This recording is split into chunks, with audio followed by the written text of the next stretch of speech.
आणि आज शाळा सोडून मैदान आलायस हा कसं काय बरं? का नाद आहे त्यामुळं. आता घरातली कोण घेऊन आले मैदान? पप्पा. पप्पा घेऊन आले ते हम्म.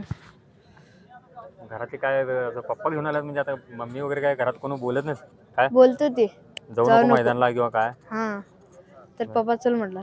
पप्पा चल म्हटलं म्हणून आलं. हा आम्ही शाळा कितवीला आहेस? 9वी. 9वीला. हा आणि मागच्या वर्षी 8वीला किती टक्के पडले? हा 8वीला 52. 52. आणि हे बैल केव्हापासून बघतो केव्हापासून येतोस?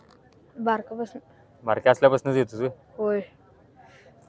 काय सांगशील कसा आहे नाद? नाद चांगला आहे का वाईट आहे? वाईट आहे तरी चांगला म्हणायचा. का चांगला का?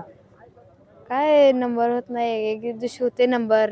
हा आणि होते नाद ही बेकार त्यामुळे घरातली नको म्हणते ते.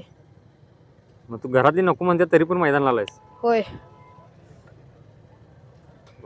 आता तुझा व्हिडिओ केला आता युट्यूबवर टाकणार आम्ही. सर मॅडम तरी बघणार की. बघते आता काय चालते ना?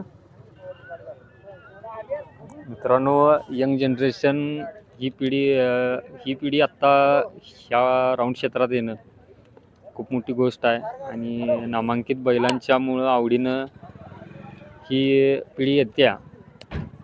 आणि एक दृष्टी मित्रांनो कसं आहे की शाळा काम हे सगळं करून ह्यो नाद केलेला बरा.